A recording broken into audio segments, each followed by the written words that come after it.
L'impressione è che ci sia un attacco alla dieta mediterranea, noi la difenderemo perché dieta mediterranea significa salute, significa tutela della nostra economia, tutela di una nostra identità. Il bollino irlandese sulle bottiglie di vino diventa un caso internazionale. Un'avvertenza sanitaria sul rischio cancro per vino e superalcolici. L'Irlanda farà scrivere sulle bottiglie di vino che l'alcol nuoce alla salute. L'alcol provoca malattie del fegato e tumori. Questo avviso, simile a quelli già presenti sui pacchetti delle sigarette, comparirà in Irlanda anche sulle bottiglie delle bevande alcoliche, vino compreso. E la polemica è già esplosa. Noi siamo abituati a mangiare la pasta con il pomodoro e a bere un po' bicchiere di vino, che non fa assolutamente male. Si tratta per la Coldiretti di un attacco diretto all'Italia, principale produttore ed esportatore mondiale con oltre 14 miliardi di fatturato. Un'etichetta terroristica che ricorda cose molto spiacevoli. Lavoreremo insieme al collega Tajani per capire come agire per contrastare la scelta dell'Irlanda, ha detto il ministro dell'Agricoltura Lollobrigida. Se la legge irlandese avrà seguito anche in altri stati,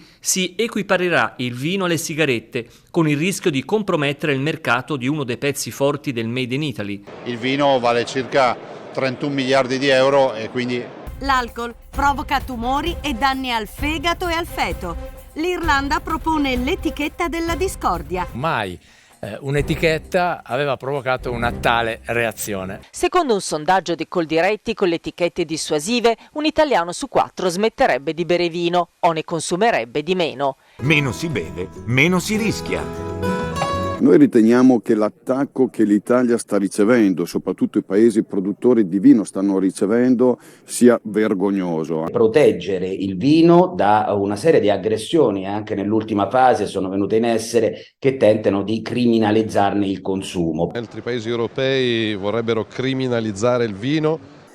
La nostra posizione è netta come governo: qualsiasi etichettatura che preveda uno stigma sugli effetti del vino per la salute umana è inaccettabile. Ma 1 o 2 bicchieri di vino fanno bene. Il vino, soprattutto rosso, in modiche quantità, fa parte della dieta mediterranea italiana che noi promuoviamo con effetti riconosciuti benefici antiossidanti. Informare correttamente, ma non danneggiare delle produzioni guardando solamente a un aspetto della produzione stessa. È informazione corretta e approfondita che intendiamo dargli senza danneggiare le economie e le imprese. L'etichetta finisce su tutti gli alcolici. È un po', sì, è un po' diverso.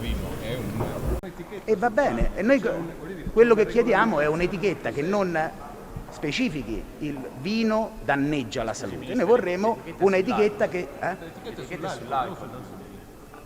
Adesso stavo parlando di vino, va bene anche sull'alcol. Il vino nuoce gravemente alla salute o nuoce alla salute o l'alcol nuoce alla salute, è un'informazione parziale. Rispetto a qualsiasi abuso noi siamo contrari, non solo del vino ma di qualsiasi prodotto. Riteniamo allo stesso modo però che invece vada difesa la possibilità di non stigmatizzare un prodotto che sicuramente non fa male, assunto con moderazione, e a mio avviso fa anche bene se assunto con moderazione. Io l'ho bevuto tanto e non mi ha fatto male. Un corretto consumo di vino fa bene alla salute. Alcune vitamine, la B1, la B2, la B3, la B4, la B6, la K, sono all'interno. L'alcol è il 20% di una bottiglia di vino, l'80% è acqua.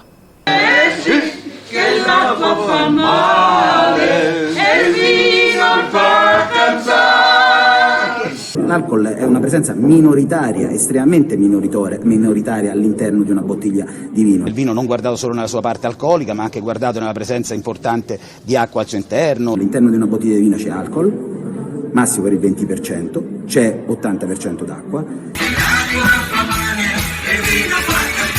Le vitamine, l'acqua contenuta nella bottiglia di vino, il vino è 80% d'acqua.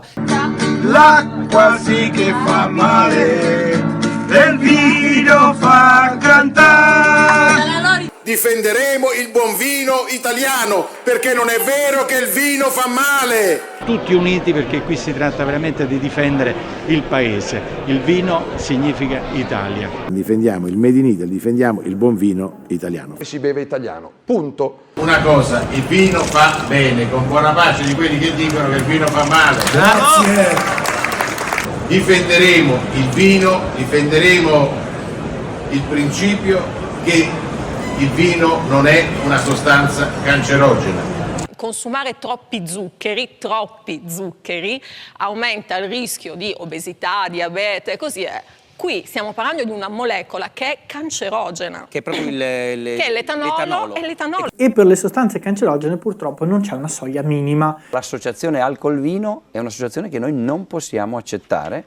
Il vino non è alcol, associare alcol a vino è davvero qualcosa che non è accettabile. Il vino è un alimento. Chi equipara il vino all'alcol, equiparando vino, alcol, sigarette.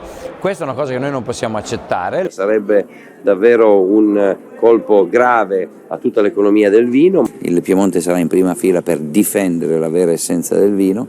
Il vino contiene alcol. In Italia sono circa 8 milioni le persone che hanno i criteri diagnostici per un disturbo da uso di alcol. Anche poco comporta comunque un rischio oncologico che non è eliminabile. Pensiamo a tutte quelle ragazze che hanno una mamma, una zia, una nonna che ha avuto un cancro al seno, quindi che per familiarità hanno già un rischio elevato. Come facciamo a dire a queste ragazze con che coraggio diciamo che bere 2 bicchieri di vino non è un problema? Ecco, questo è criminale secondo me. Ci sono decine di scienziati, decine di medici che dicono che un bicchiere di vino rosso a pranzo, un bicchiere di vino rosso a cena fa bene alla salute. Quindi i tumori legati all'alcol, il rischio zero ce l'hai solo se non bevi nulla. Il rischio zero non esiste, tant'è che si parla di consumo a basso rischio o consumo ad alto rischio. Circa 34 milioni di italiani consumano alcol, di cui 12 milioni tutti i giorni.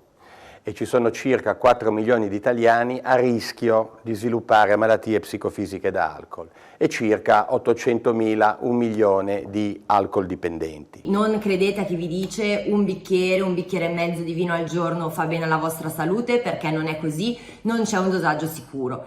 E secondo lei funziona come forma di prevenzione mettere un'etichetta su una bottiglia? Guardi, io non lo so se funziona, ma almeno siamo onesti. Non si sa perché il vino viene attaccato quando invece uno dei prodotti più sani. L'alcol è una sostanza tossica, potenzialmente cancerogena e può dare dipendenza. Non è per niente dannoso per la salute umana, anzi. Un buon bicchiere di vino non deve mai mancare sulle nostre tavole. Il vino fa bene all'economia, fa bene alla nostra tradizione. Una grande stupidaggine è continuare a dire che il vino fa male o che il vino procura danni alla salute. Quando parliamo di vino non parliamo di alcol, 85% è acqua. Sì, che l'acqua fa male e il vino fa cantare. Evviva gli alpini! Evviva gli alpini! Cin. Quali sono i tumori legati all'alcol? Ce n'è una sfilza infinita. L'organo più danneggiato dall'abuso di alcol è il fegato. Le conseguenze su chi beve molto sono gravi e vanno dall'epatite alla cirrosi epatica, fino ad arrivare al tumore al fegato. Tumori che più in generale, per colpa dell'alcol, possono manifestarsi in tutto l'apparato digerente. Il tumore del colon retto purtroppo vede come concausa un consumo di alcol anche moderato. Al massimo si può dire che un bicchiere al giorno ha ucciso veramente poca gente. Però un bicchiere al giorno è poca gente, non zero. Il vino è senz'altro positivo per l'organismo umano. Avete delle prove scientifiche? Quando voi prendete in mano uno studio scientifico, la prima cosa che dovreste vedere è lo sponsor. Avete fatto fare degli studi in proposito? Certo. Soprattutto quando si parla del mondo delle aziende vitivinicole. I vini rossi contengono il resveratrolo, che è lo spazzino delle arterie. Il resveratrolo. Il vino contiene come sostanze benefiche il resveratrolo e tutti i polifenoli, quindi sostanze ad azione antiossidanti. Il resveratrolo è il resveratrolo che si trova effettivamente all'interno del vino rosso, perché è la buccia d'uva ricca di resveratrolo. La presenza del resveratrolo è talmente debole e quindi ininfluente per il nostro organismo. La quantità di resveratrolo del vino si aggira attorno a pochi milligrammi per litro, quindi l'effetto cardioprotettivo del resveratrolo nel vino rosso è praticamente nullo. Per un effetto benefico del resveratrolo che troviamo all'interno del vino dovremo berne almeno 100 litri al giorno. Lei capisce che il soggetto, prima di beneficiarne, annega. Se veramente voglio prendermi del resveratrolo, mi mangio dei mirtilli, dell'uva. Questa è un'aggressione che ci penalizza da un punto di vista economico, anche una battaglia identitaria che noi dobbiamo difendere fino in fondo, perché si inizia con l'etichetta del vino. Arriva, occhio! Il vino fa male se non lo si assume. Salute! Ministro, la politica cerca il vino perché? È valore. Vino, io adoro il vino. Primo perché fa bene, secondo perché è business, terzo perché è tutela del territorio, quarto perché è l'Italia nel mondo. L'alcol fin dal 1988 è stato classificato come agente cancerogeno.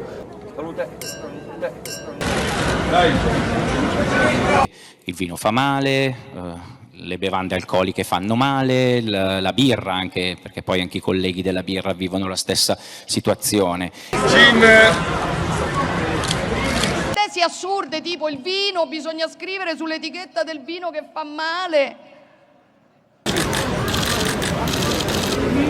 Abbiamo detto no a chi vuole penalizzare il nostro vino. A lei? Adesso dell'etichettatura del vino proposta dagli irlandesi. Vino rosso ci va messa l'etichetta perché fa male. Prodotto di eccellenza dell'identità. Chiaramente ci opponiamo all'etichettatura irlandese. Difenderemo il vino e difendiamo il vino. Vino, cultura e identità. Ordine a Milano.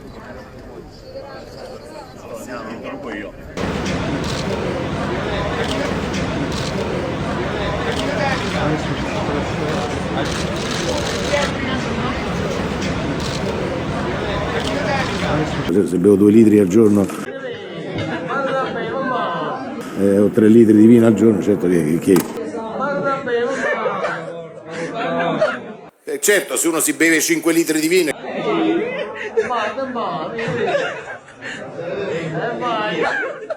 Pure se bevo 10 litri d'acqua fa male. 2 litri fanno bene, 10 litri fanno male. Se ti bevi 3 litri d'acqua, stai male. Se uno beve più di 8 litri d'acqua, rischia di morire. L'acqua fa male, lo vino fa cantare. L'acqua sì che fa male. L'acqua sì che fa male. L'acqua fa male e il vino fa cantare. Il vino fa cantare. L'acqua fa male, il vino fa male. Alla vostra ragazzi, alla vostra.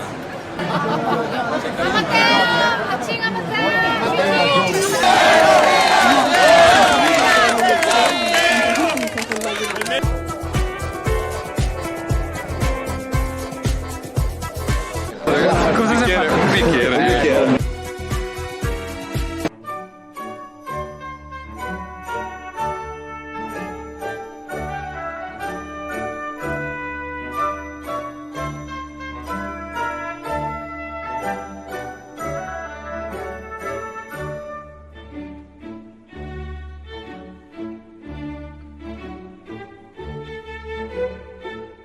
Sono la testimonianza vivente che un bicchiere di quello buono fa solo bene. È il giorno della Premier Meloni al Vinitaly, la fiera del vino di Verona. Oggi è venuto appunto il Premier per testimoniare nuovamente la figura, l'importanza insomma del governo in questa fiera. Dunque, presenza doverosa, non la prima chiaramente al Vinitaly, non potevo mancare la Presidente del Consiglio dei Ministri per un settore fondamentale della nostra economia, della nostra cultura. Sul piano economico dobbiamo ricordare che il settore vinicolo vale in Italia oltre 30 miliardi di euro, che impegna oltre 870.000 addetti, primo nella bilancia commerciale del nostro Made in, e quindi ovviamente è nostro interesse, nostro dovere sostenere questo mondo, a parte che siamo ovviamente dei grandi sostenitori del comparto, siamo grandi sostenitori dell'eccellenza, della tradizione, dell'identità. Tendo a bere il rosso d'inverno, il bianco in estate, con preferenza per le bollicine. Per dire, io anche il vino rosso un po' frizzantino, insomma il vino lo bevo. Insomma, questa è una cosa molto importante. Lo provo, lo bevo. Non dovreste bere vino perché vi fa bene, perché questo assolutamente non è vero, ma se volete bere vino fatelo, ma perché vi piace, perché volete godervi un momento, perché dovete festeggiare. Il vino è un pezzo fondamentale della nostra identità, della nostra cultura. Che c'è una letteratura del vino, c'è una filosofia del vino, c'è una storia del vino, c'è una geografia del vino, e se non capisci questo non sai cosa sia la civiltà di cui noi siamo rappresentanti.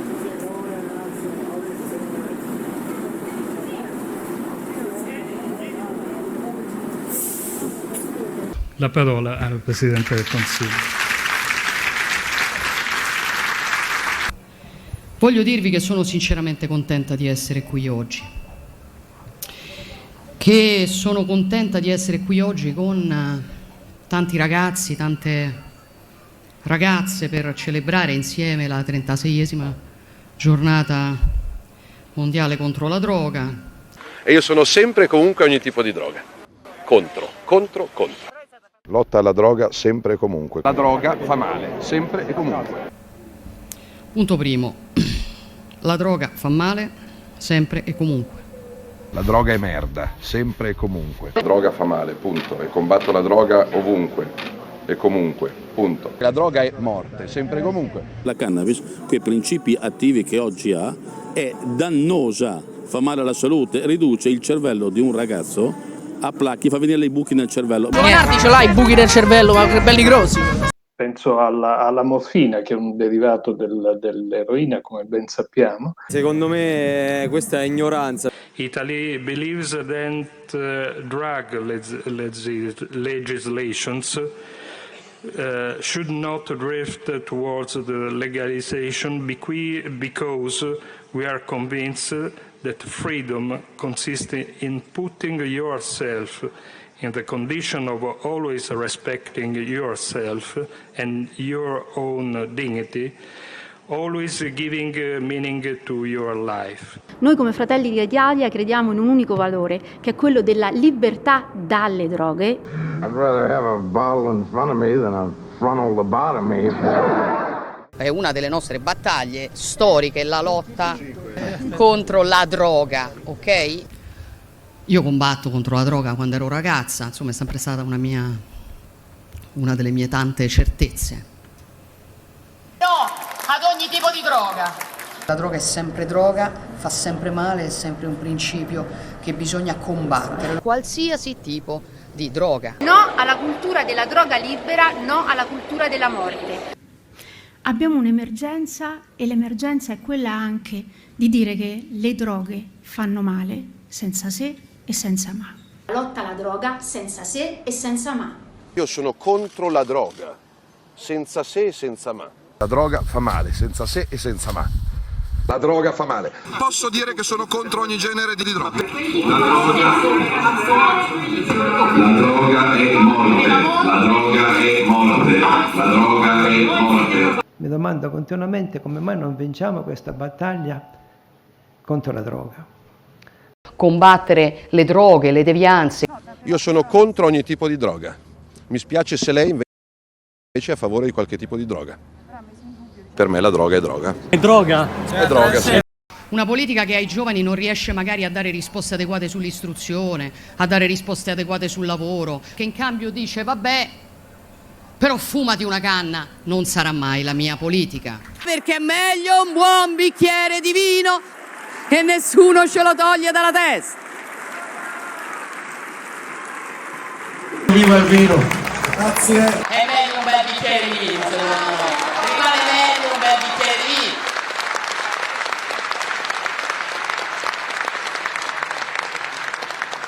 La droga è morte. La droga è sempre e comunque morte. Non esistono droghe buone. Meglio un bicchiere di Pigato e Vermentino. La droga è morte, sempre e comunque. Preferisco un bicchiere di rosso. Non ci serve la droga, abbiamo l'adrenalina delle nostre passioni, non ci serve una sostanza chimica. Si chiama etanolo. L'alcol è una sostanza psicotropa. La droga non sarà mai un diritto. Continueremo a difendere il diritto di bere un buon bicchiere di vino. L'etanolo, sostanza psicoattiva. L'alcol è una sostanza psicotropa, psicoattiva, che dir si voglia. Quello che conosciamo tutti su di noi quando abbiamo bevuto del vino o dell'alcol, cioè l'effetto come sostanza psicoattiva. L'alcol, come tutte le droghe, altera il normale funzionamento dei neurotrasmettitori del cervello umano. È una droga, questa qui è una droga. Sì, lo vedo. Dice che bisogna fare il vino dealcolato, che il vino fa male. Se agli alcolici togli l'etanolo, Non me lo toglierete! finisce la magia. Non me lo toglierete! Le persone utilizzano bevande alcoliche perché dentro c'è una sostanza psicotropa. Punto! L'alcolismo va combattuto, però è portato anche il cognacchino se... Noi difendiamo lavoro, difendiamo sicuramente economia, ma difendiamo anche un'altra cosa, come governo, che si chiama cultura nazionale, civiltà occidentale. Il vino non è per noi solamente un fatto economico, è soprattutto un fatto identitario, è soprattutto un fatto culturale. Che spesso c'è anche un problema culturale alla base del rapporto con l'alcol rispetto per esempio anche alle altre droghe. Buongiorno, benvenuti. Siamo primi produttori al mondo, secondi consumatori al mondo, terzi esportatori al mondo. Ora poi vi darò il mio voto su questo vino, che noi siamo primi produttori, secondi consumatori, io faccio la mia parte. E terzi esportatori di vino al mondo e quindi insomma ognuno deve fare la sua parte. Al terzo posto per utilizzo di cannabinoidi, al quarto posto per utilizzo di cocaina, la nostra Italia. Scherzavo con gli studenti degli agrari, prima dicevo l'Italia è il primo produttore, secondo consumatore e terzo esportatore al mondo, io sul consumo la mia parte la faccio.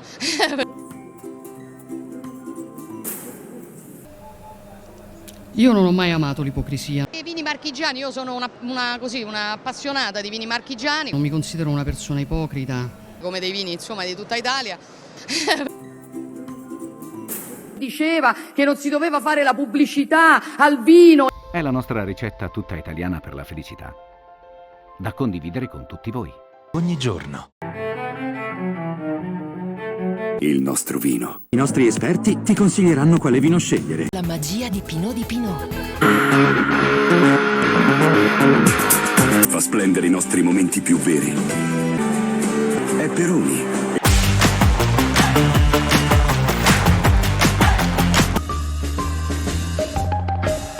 With Amaro Montenegro's delicately herbal flavor. Sorono Velvet, the new Dolce Vita. Qui dove non ci si alza mai da tavola. C'è sempre un motivo per brindare. Perfetto sempre. Muller di Cavit. È un modo di vivere il nostro. È vivere di gusto. Martini rende speciale ogni momento. Jägermeister. Un vino vero. Un vino forte. Grappa Candolini. Il brandy che crea un'atmosfera. Cosa vuoi di più dalla vita? Vabbè, Aperol. Vai, ce l'ho. Insomma, dei distillati di assoluto livello nazionale e internazionale. Ce l'ho. Ti offriamo una grappa. Droga zero. Ci sono l'alcol e le sigarette. Beviti una birra, beviti un bicchiere di buon vino. L'alcol è una sostanza psicoattiva. L'alcol è una droga. L'alcol è una droga molto, ma molto pesante. A nostro avviso il vino contiene alcol, l'abuso di alcol, l'eccesso di alcol va combattuto fermamente, questo è un dato, ma dall'altra parte per noi è innegabile che produca benessere. Infine, consumare molto alcol molto spesso per molto tempo può danneggiare fisicamente il nostro tessuto nervoso, creando danni irreparabili al nostro cervello. Noi riteniamo il vino un fattore di benessere. Beneficio fisico ma anche mentale. Un prodotto che è per quota parte alcol ma per la maggior parte acqua, polifenoli, tannino, vitamine, e quindi un prodotto che oggettivamente a nostro avviso non fa male e per tante ragioni potremmo dire il contrario, che fa bene se non al fisico assunto con moderazione, certamente alla testa, agli incontri conviviali, al benessere complessivo che fanno della vita una fase importante da vivere con la massima serenità alla quale il vino assunto con moderazione contribuisce. Di per sé l'alcol favorisce il declino cognitivo. Il vino è uno strumento anche per stare più sereni. Se il vino ha un qualche beneficio per la salute è perché una dose moderata di alcol ha un effetto rilassante e euforizzante che risulta in un'azione antistress. Ma stiamo parlando delle proprietà psicotrope dell'alcol, cioè se il vino fa bene è in quanto droga. 1, 2, 3, prego, eccola qua! Il vino è anche un elemento sacro. Se pensiamo anche alla nostra tradizione anche religiosa, il vino è importantissimo. Prese il calice del vino. Nella messa a un certo punto usiamo, una sostanza psicoattiva per trasformarla nel sangue di Cristo. Prendete e bevetene tutti. Questo è il calice del mio sangue. Il sangue di Cristo è vino, cioè una sostanza stupefacente utilizzata in un rito religioso. Senza vino non c'è festa. In paradiso, fratelli miei, gli astemi non potranno venire. Prendete e bevetene tutti. E bevetene tutti. E bevetene tutti. E bevetene tutti. E bevetene tutti. E bevetene tutti. L'alcol è l'unica sostanza d'abuso che possiede tutti quanti gli elementi costitutivi delle tossicodipendenze. L'alcol ci produce tolleranza, ci dà dipendenza psichica, ci dà dipendenza fisica con sindrome d'astinenza, ci dà psicosi tossica dipendente dalla dose e ci dà anche psicosi tossica dipendente dall'astinenza. Nessun'altra sostanza d'abuso possiede queste caratteristiche, quindi l'alcol, per questo dicevo che è la sostanza d'abuso perfetta, perché ce le ha tutte. Se noi vogliamo descrivere tutti gli elementi costitutivi delle tossicodipendenze, li troviamo nell'alcolismo. Chi non è abituato a bere 2 dita ti lascia un po', no? Quell'euforia. Poi la persona si abitua e quindi quando beve gli pare di essere assolutamente normale. Guardate bene, apro un inciso. Io non ero il classico persona che beve, che viene raffigurato nelle vignette, no? Appoggiato al lampione, ciondolante, magari no. All'apparenza era una persona normale. L'ubriacone è solo la punta dell'iceberg. Il 49% degli incidenti stradali è alcol correlato. Il 51% delle morti in incidenti stradali è alcol correlato. E quando vediamo sui giornali o in televisione ubriaco alla guida ha ucciso, no. L'ubriaco vero difficilmente riesce ad accendere l'automobile. Allora, tanto per capirci, il limite consentito dalla legge per potersi mettere alla guida è di 0,5 grammi litro di alcol. Con quel valore di alcolemia nel sangue noi abbiamo già un tempo di reazione agli imprevisti che è raddoppiato, passa da 0,8 a 1,6 secondi. Quando la maggior parte di noi, perché fa parte della nostra cultura, quando noi beviamo 2-3 bicchieri di vino, siamo già fuori da questo limite, ma noi ci sentiamo bene, ci sentiamo perfettamente sobri e in grado di guidare. In realtà non lo siamo, siamo pericolosi. Ma mi riprende a fare il culo. Molte persone non si rendono conto del proprio valore di tasso alcolemico. Questo binomio alcol uguale incidenti, alcol uguale vino e incidenti, noi dobbiamo un momentino metterlo a tacere. Facciamo l'incidente, muore solo il conducente. Siamo pericolosi perché abbiamo riflessi rallentati, ve l'ho già detto, capacità visiva ridotta, il campo visivo si riduce, di notte soprattutto la capacità visiva è ancora più ridotta e abbiamo un aspetto molto importante, percepiamo meno il pericolo, perché l'alcol è un euforizzante. Innanzitutto ha bevuto? Una birra. Ok, una birra. Prego.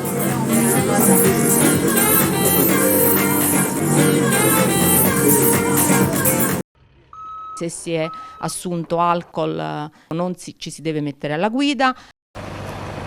Per il quarantenne occupante di una delle due vetture non c'è stato nulla da fare. La scena che si è presentata ai soccorritori è stata raccapricciante sotto ogni profilo. Ben 174 morti nella nostra regione. E mentre ambulanze e automediche hanno provveduto a portare via i feriti contro un'altra vettura che stava procedendo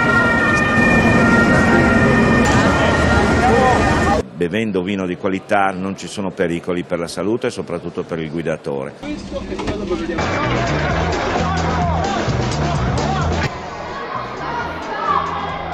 Un cocktail esplosivo, alcol e violenza.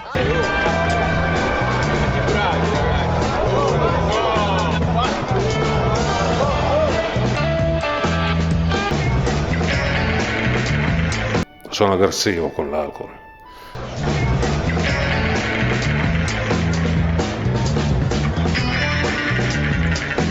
Mentre ci sono altre persone che ridono, prendono in giro, io non ce la faccio, io passo subito alla violenza. I maltrattamenti familiari, le forme di violenza domestica, l'alcol fa anche questo. Sembra cosa bizzarra, però non ci sono droghe che fanno bene, un bicchiere di rosso fa bene. L'alcol in gravidanza è un problema, sempre, perché arriva direttamente al feto. La sindrome fetalcolica è quella sindrome che colpisce i bambini che nascono da madri che durante la gravidanza hanno bevuto alcol. La sindrome alcolica fetale, FAS, produce anomalie irreversibili nello sviluppo del feto e problemi di disabilità fisici, mentali e comportamentali, con implicazioni che possono durare tutta la vita. In Italia, più del 50% delle donne fa uso di alcol in gravidanza. Ogni anno più di 25.000 bambini sono colpiti da FAS. L'alcol ha un effetto teratogeno e quindi significa che può determinare uno sviluppo anomalo a livello cellulare, quindi determinare delle malformazioni d'organo. Quindi ci sono delle alterazioni di tipo malformativo fisiche, c'è sicuramente un ritardo della crescita, ma ci sono soprattutto delle anomalie neurocomportamentali. Possono esserci queste malformazioni facciali e danni al sistema nervoso centrale, quindi c'è un disturbo del neurosviluppo conseguente all'uso di alcol. E la nostra cultura non ci lascia spazio a fare una campagna veramente efficace sull'alcol in gravidanza, perché non vogliamo parlare male dell'alcol, quindi c'è sempre una ritrosia. A volte si dice un bicchiere di vino non fa niente, invece siccome non sappiamo la quantità minima di alcol che non avrà nessun danno sul feto, il messaggio è zero alcol durante la gravidanza e quando si pensa di avere un figlio. La disabilità prevenibile di tipo cognitivo non genetico più importante del mondo occidentale. Andiamo a analizzare ora l'impatto dei cannabinoidi sulla gravidanza e sull'allattamento. Intanto si può dire questo, che il tetraidrocannabinolo attraversa la placenta, però ad oggi non sono emersi effetti teratogenetici dovuti all'esposizione fetale a questa sostanza. Un consumo regolare, intenso e quotidiano della marijuana o dei suoi derivati può determinare una prematurità fetale, un ritardo di crescita intrauterina con un basso peso alla nascita e una condizione di difficile adattabilità del neonato alla nascita con tremori che regrediscono a volte anche in tempi estremamente lunghi. Si sono visti, diciamo, situazioni che sono perdurate per circa un mese. Ovviamente questo tipo, diciamo, di riscontro non lo si ha se il consumo di cannabinoidi avviene occasionalmente. Mi sembra prudente dire è meglio non assumere la cannabis durante la gravidanza. La cannabis è più pericolosa dell'alcol? No, non è più pericolosa dell'alcol, assolutamente. Ma non fosse altro che se si sfonda di cannone non muore, se ti sfondi di alcol muori. Per quanto riguarda la letalità, non sono mai stati registrati casi di morte dovuti all'uso di cannabis. Non si può morire di overdose da cannabis. Se lei va in un pronto soccorso il sabato sera, arrivano i ragazzini di 14 anni, non un po' ubriachi, in coma etilico. Si viene a ballare, si viene a bere e basta. Una ragazza che come al solito ha bevuto troppo, è stata male. Una ragazza di 16 anni è ricoverata per coma etilico. Cosa hai bevuto? Ti ricordi? No. L'abuso di alcol è la prima causa di morte, questi sono dati dell'Istituto Superiore di Sanità in Italia, nelle persone fino a 24 anni. Io sarei per la legalizzazione della prostituzione. Devo ringraziare il Giubbito, se mi sento disinibito. Perché fino a prova contraria il sesso non fa male, la cannabis sì. Dai che ci attacchiamo qualcosa tipo gonorrea, herpes, AIDS, creste di gallo, concodea. Devi.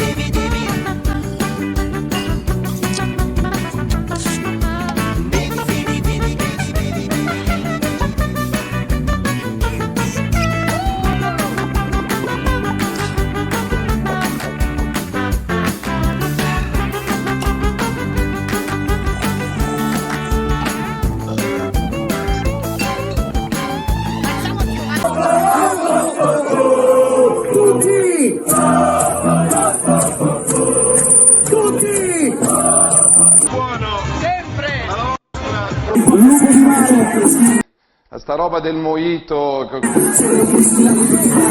come se fossi un ubriacone.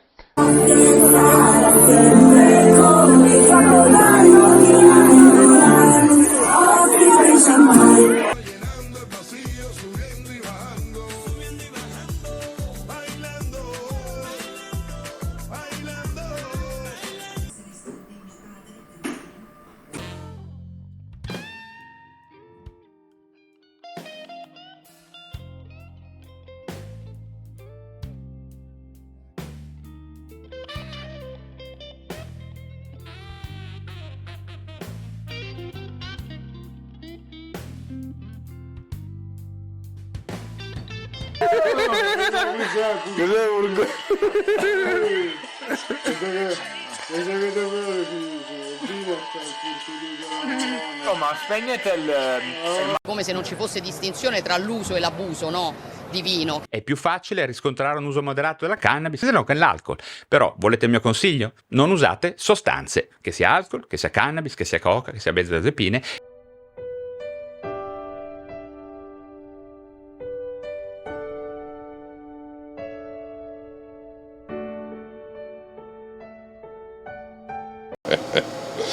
No, io sono contrario a qualsiasi tipo di apertura, a qualsiasi tipo di droga, anche visto quello che è successo in discoteca. Pasticche, coca, eroina, ecstasy. Mi sono fatto una birra. E che devo fare io, il test antidroga? Sì. Io sono contro ogni genere di droga. Io sono contro l'utilizzo di ogni genere di droga.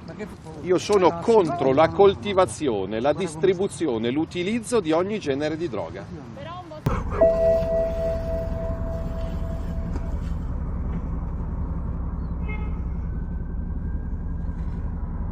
Dapprima si diventa euforici, rilassati e felici, ma man mano che l'alcol si accumula, la velocità di trasmissione dell'impulso nervoso si riduce e subentrano difficoltà nel movimento, scadimento dei tempi di reazione, difficoltà di articolazione del discorso, confusione mentale e così via, fino ad arrivare al coma etilico.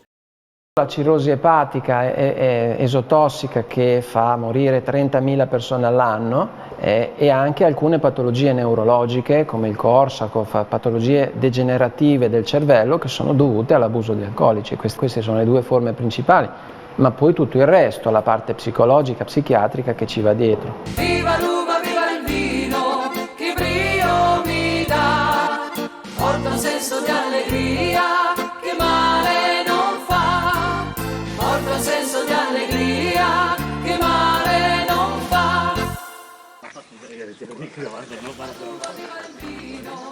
Al sapore sopraffino.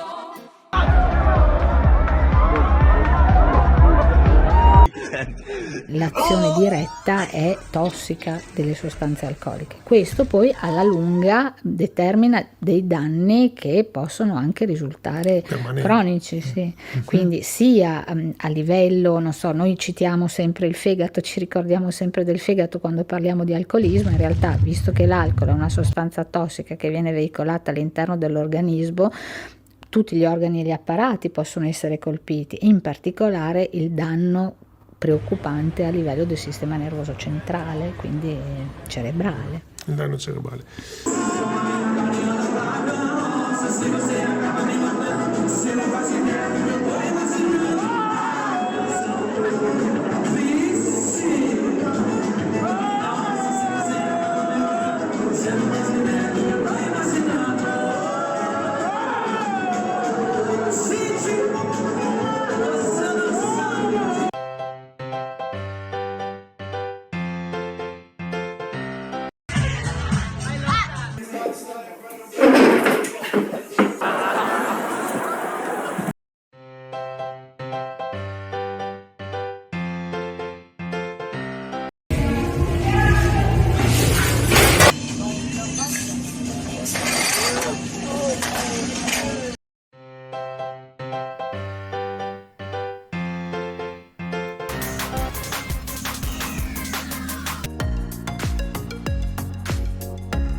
His husband had passed away.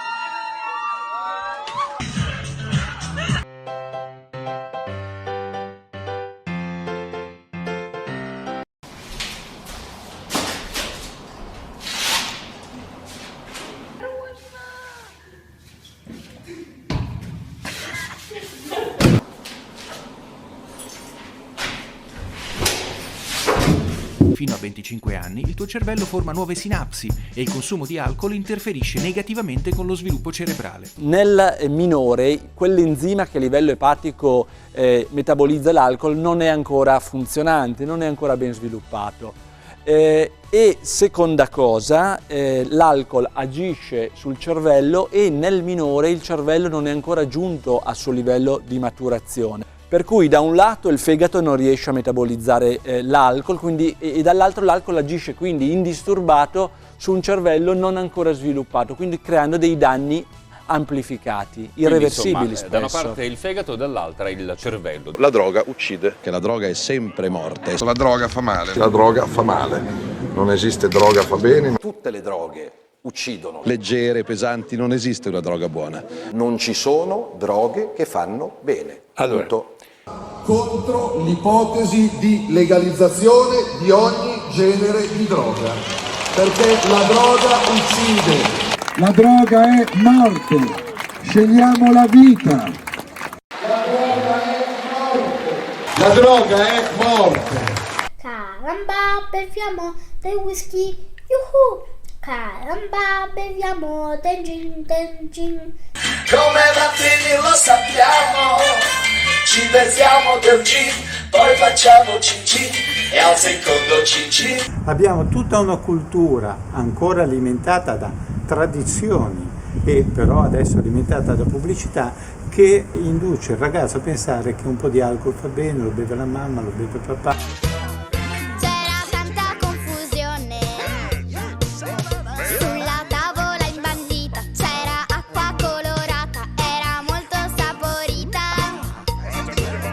Nel 70% dei casi l'accesso all'alcol, a iniziare già dai 5-6 anni, è avvenuto in famiglia. Vedono che gli adulti bevono un pochino di alcol, perché l'alcol è comunque ricreativo, noi lo facciamo tutti, fa parte della nostra cultura. Ed in quella confusione ho sfruttato l'occasione e ho bevuto un po' di più.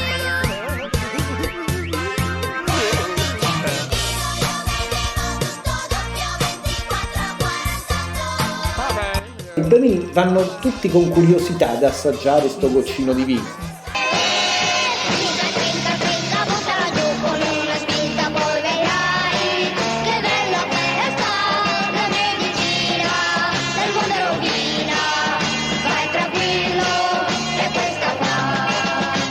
La maggior parte delle volte le le persone sono iniziate all'alcol in famiglia, no?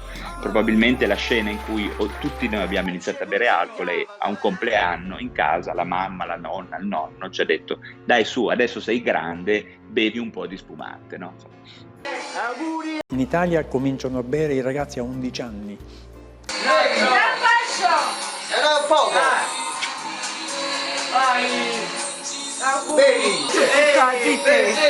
Nelle famiglie è una condizione normale l'uso dell'alcol.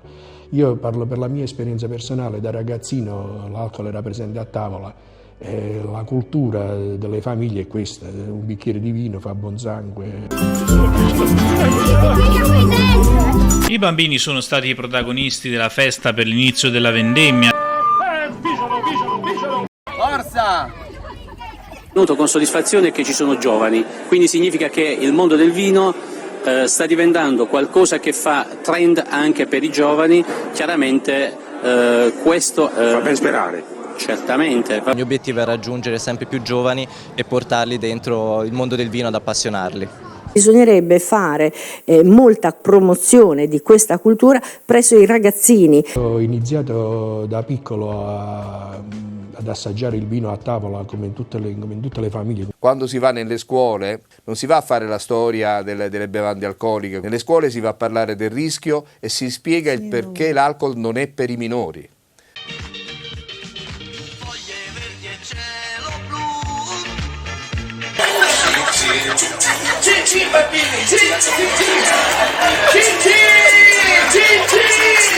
In Italia la prima esperienza di alterazione dello stato di coscienza quasi tutti la fanno con un bicchiere di vino. Diciamo che ho cominciato col vino, poi ho provato con la birra. Qui a San Patrignano hanno cominciato con la cannabis. Avete 5 minuti per accompagnarmi nelle vigne di San Patrignano? 300 ettari di bellezza, di lavoro, di fatica, di sudore, di vino. Spumante, alle pezze proprio. Da tossicodipendente ad alcolista. Mi sembra che il passaggio sia doveroso, no? È normale, Giuseppe, mi devo fare un altro. In Italia l'eroina è stata demonizzata, non c'è stata una strage di persone, ma non sono morti neanche minimamente le persone che sono morte di alcol. E l'eroina ha un tipo di morte diversa, più eclatante. L'eroina muore di overdose, muore in strada, muore. L'alcol muore, ti viene il cancro all'esofago, la cirrosi, muore in altra maniera, no? È stata mappata la pericolosità relativa dei vari tipi di droghe. Hanno messo anche l'alcol tra le droghe, no? L'alcol è il più pericoloso di tutti. La mortalità, la possibilità di dare dipendenza, eccetera, eccetera. E qual è la prima in classifica? Anche in questo caso è l'alcol. Eroina secondo posto, cocaina in forma di crack terzo posto e così via. Sicuramente come mortalità noi abbiamo dei dati molto più preoccupanti sull'alcol che non rispetto all'eroina, senza nulla togliere all'eroina, chiaramente. Quindi non c'è la dipendenza dalla canna, non c'è una dipendenza come dall'eroina, cioè, insomma, se no, però insomma, come non c'è dipendenza? No. La sindrome di astinenza da cannabis è davvero molto più blanda di quella da alcol e benzodiazepine. No, non è che non esista, ci può essere. Spesso è caratterizzata da ansia, panico, irritabilità. Ripeto, non sono scemenze, ma alcol e benzodiazepine hanno una sindrome astinenziale potenzialmente mortale, ok? La sindrome di astinenza in alcuni casi, come appunto nel caso dell'alcol e della morfina e derivati, può essere molto molto seria, molto grave.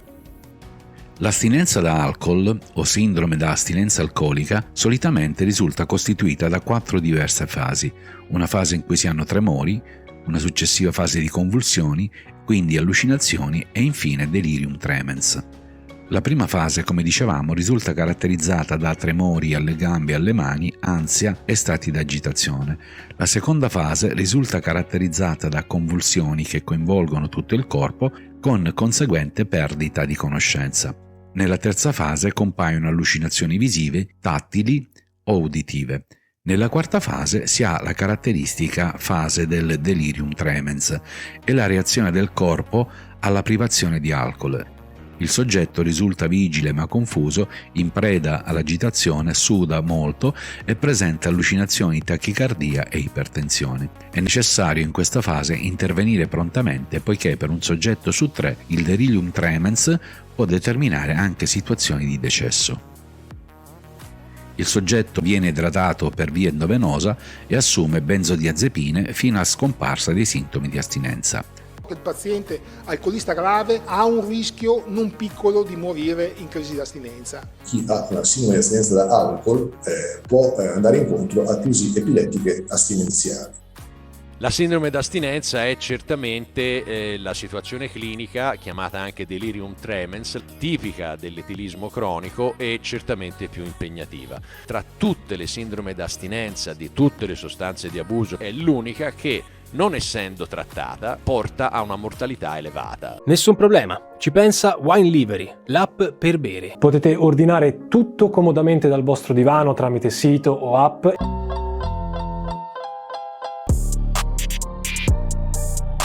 Nessuno può banalizzare l'uso della cannabis. L'uso della cannabis non è come prendere un bicchiere d'acqua.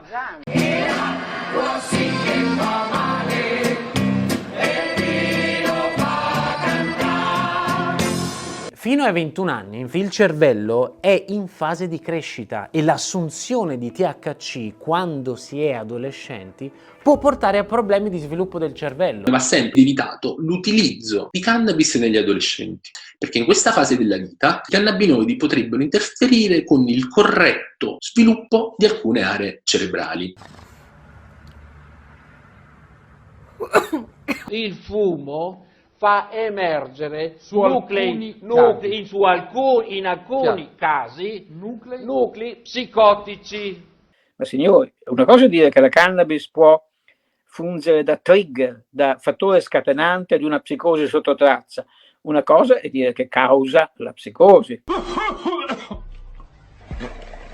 Se t'ammazzi di canne sei lento, perdi la memoria, quelli che si ammazzano di canne possono avere dei problemi di varia natura. Ma come chi si ammazza di alcol, come chi si ammazza di altre sostanze che sono già legali. Questo è il punto. Il punto sono gli eccessi, come ogni cosa. È chiaro che se uno si fa una canna a settimana non ti cambia niente nella vita. Tanto mi verso un goccino di mirto. La droga è merda, solo un bicchierino, non esistono droghe buone. Un goccio. La droga è morte. Divertiti con gli amici, con la ragazza, con lo sport, col cinema, con una buona birra, con un buon bicchiere di vino, con un mirto o un limoncello, ma lascia perdere la droga. Il mirto è finito e la canna quasi finita. L'ultima volta che alle 9:30 mi hanno dato l'amarone ha prodotto delle conseguenze pesantissime. A mezzogiorno camminavo in ginocchio. Spettacolo. Devastante. Ottimo. Spaziale. Non capisco come non si possa poter bere e voler bene un po' di vino, senza esagerare, eccetera, eccetera, eccetera, però una vita senza vino non è vita. Potete vivere benissimo anche senza fumare. Ma se uno ha voglia di fumare saranno affari suoi. La Meloni ha detto, ragazzi, gli spinelli non si fumano. Se lei vuole farsi le canne è libera di farla, io no, punto, basta. Quindi l'erba del vicino È sempre più buona.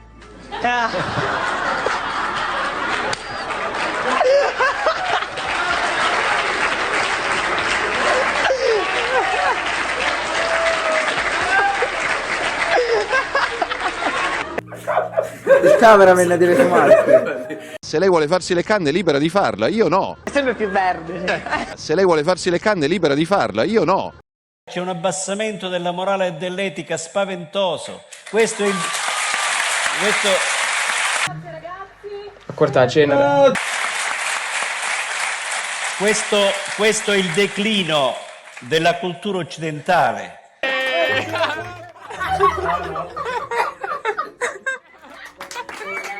O della cultura cristiana. Ma non c'è più religione in questo mondo di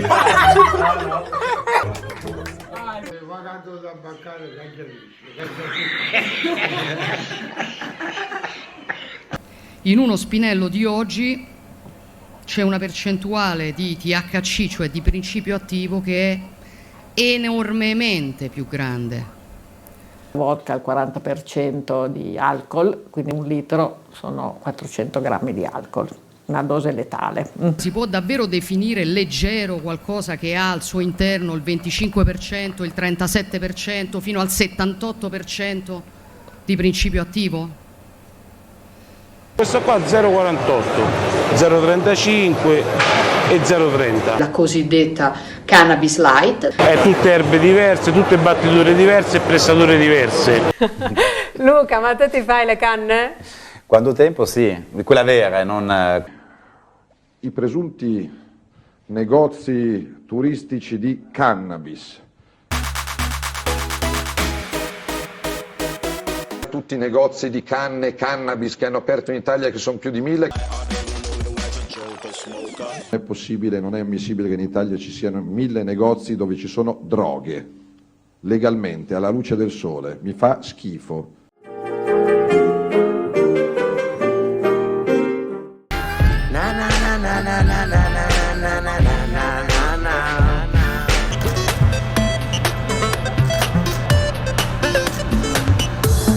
Un incentivo all'uso e allo spaccio di sostanze stupefacenti.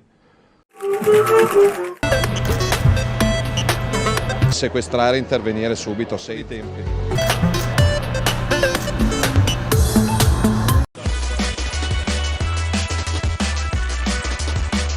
C'è un negozio a 50 metri da Palazzo Chigi con un'enorme foglia di marijuana.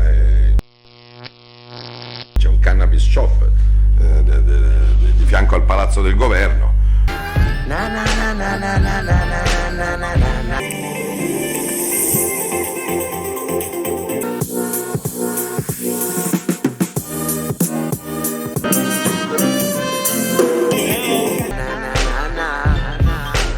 E ci siano festa della cannabis a Milano, a Pisa, a Torino, ma che cazzo? Tutte le feste della canna, festa dell'erba, festa dell'hashish, festa della marijuana, a Pisa, a Milano, a Torino, a Roma.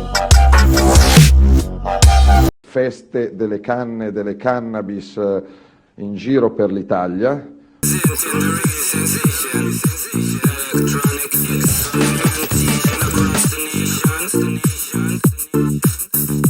La festa della droga, ma dove siamo? Grande entusiasmo, è la festa del vino più grande di sempre. Produttori al centro il vino del Monferrato con un nuovo brand, Festa del vino del Monferrato UNESCO.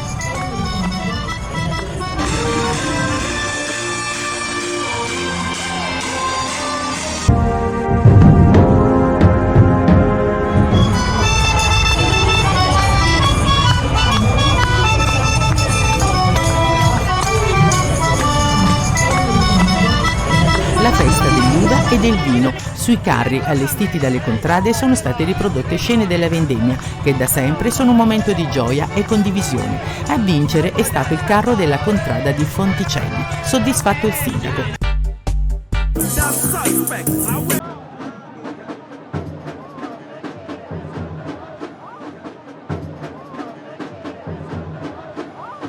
Per il diritto a un'esistenza più giusta, per il diritto alla libera scelta. Life is really hard in the big city.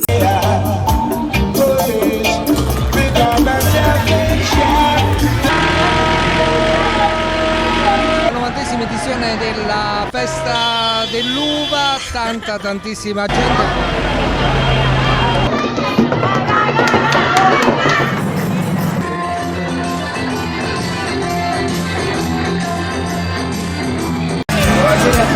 All'inaugurazione della 52esima festa del vino.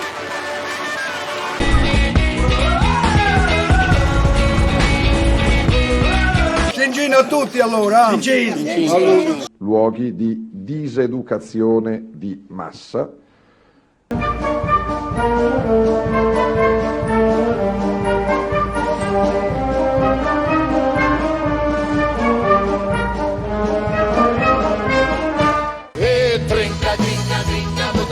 Con una spinta poi vedrai che bella festa, la medicina del mondo in rovina, stai tranquillo e questa qua. Su con le mani,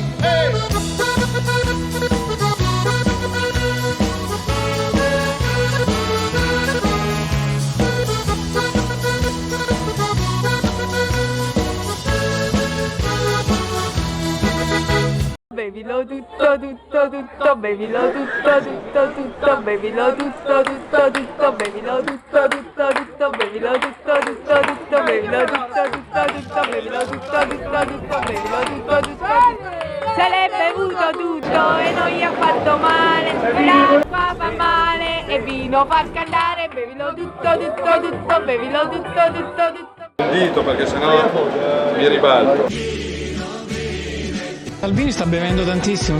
Io reggo bene l'alcol, come vedi non sto marcollando, sono appena ubriaco, non sono mica drogato avvocato. Sono riuscito a bere poco.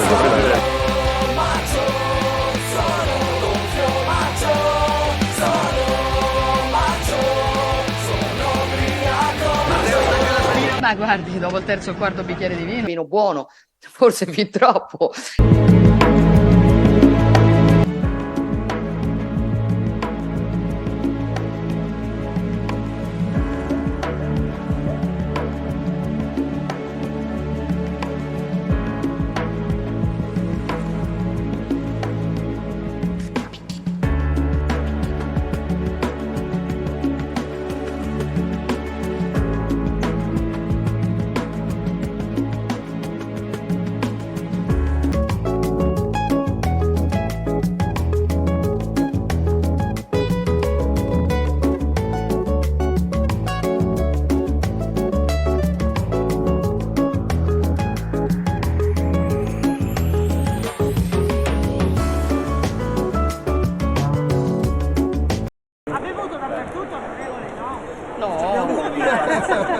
Sono astemia. Lo conosci? Perché in questo momento la lucidità, diciamo, in vino Veritas.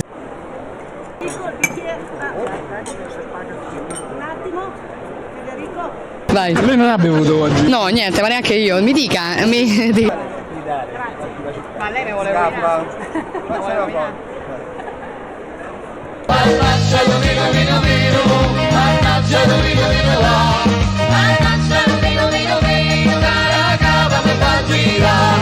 Mannaggia lo vino, vino, vino, mannaggia lo vino, vino, va. Mannaggia lo vino, vino, vino, cara cava mi fa girare.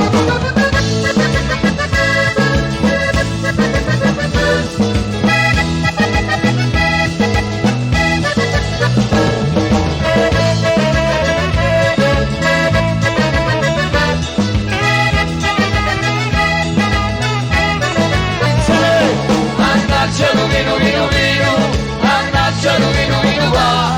Mannaggia lo vino, vino, vino, cara cava mi fa girare. Mannaggia lo vino, vino, vino, mannaggia lo vino, vino, va. Mannaggia lo vino, vino, vino, cara cava mi fa girare. Di fronte a te. Viva sempre, grazie.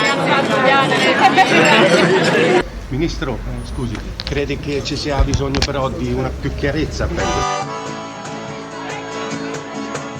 davanti a una bottiglia almeno un mezzo litro è mio, e se l'altro mezzo avanza l'altro mezzo lo bevo io. Alzo il gomito un po' troppo, non ricordo quasi niente, e anche se non sono allegro sono sempre sorridente. La mia non è di certo una gran reputazione, ma non sono un assassino, sono solo un ubriacone.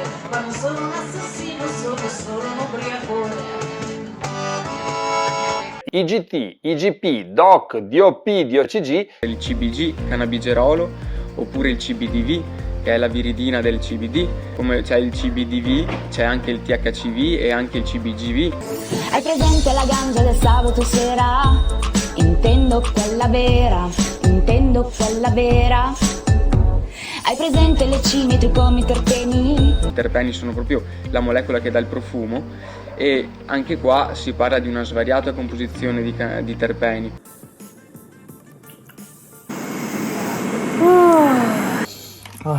Che odore! Di qualità, di qualità, di qualità, di qualità, di qualità. Che pizza buona! Che marijuana, bella e profumata, che bella fumata. Capisci come la pensiamo? Niente eroina, ma solo neanche cocaina. Infiorescenze di canapa rigorosamente made in Italy.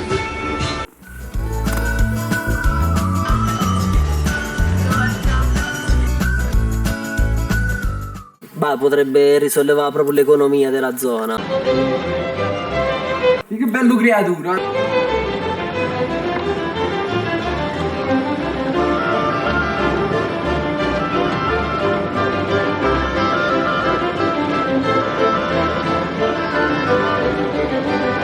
Torna a Roma la Fiera Internazionale della Canapa, Canapa Mundi, giunta alla 6ª edizione. Tutto all'insegna della canapa. Dagli Stand Studios di Via Mecenate qui a Milano per il 3° giorno del 420M Fest, la Fiera Internazionale della Canapa che appunto si sta svolgendo in questa domenica piovosa, ma che comunque vede la fiera estremamente popolata.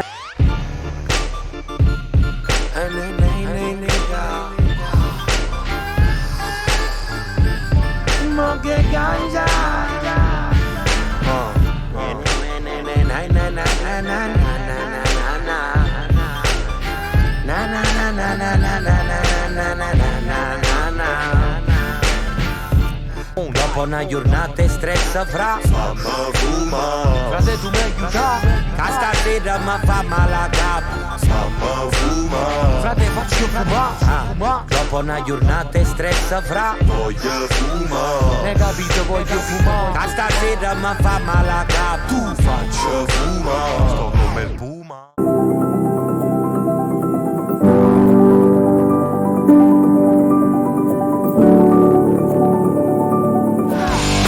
La pianti, aspetti che spunti, aprire la bagni e cresce. Da maggio a settembre le vedi fiorire, a ottobre raccogli e puoi dire l'ho coltivata io. Non me ne pento neanche un po'.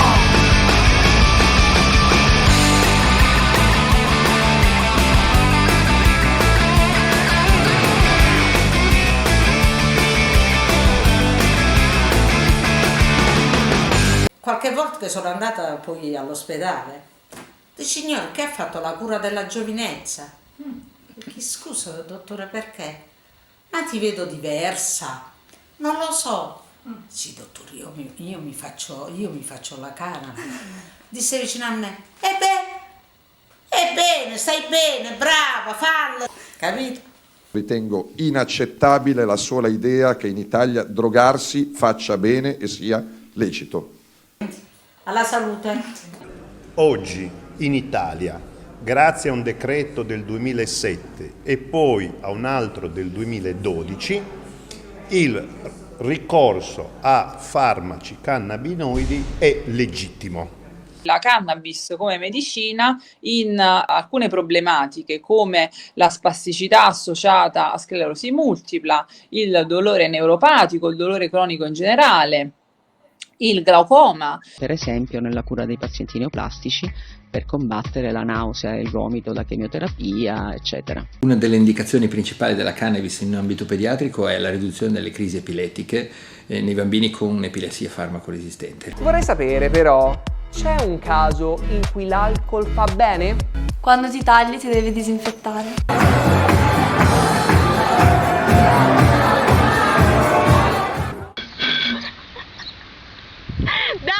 Non è che l'alcol è creativo, che se bevo io sono più bravo, no, l'alcol è un'altra cosa, e così la canna è un'altra cosa, non è che ti fa diventare più bravo, più intelligente, più profondo, no, è semplicemente un momento di rilassatezza, di dolcezza, di serenità. È una canzone d'amore, mi sale dal cuore.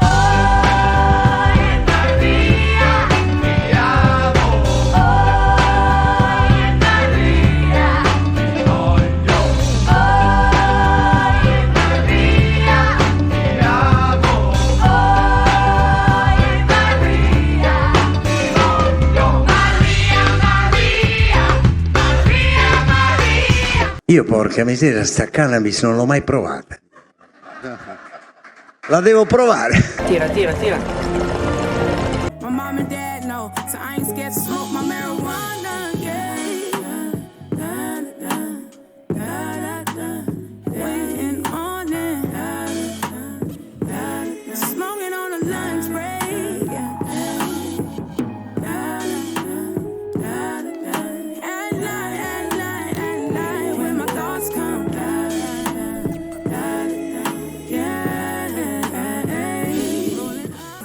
Bombole no.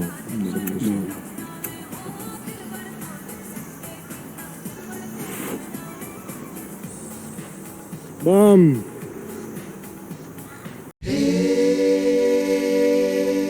Girai na cana e canti me na canzone che ghieteraia na luce cadigia veiteu e chuvada sem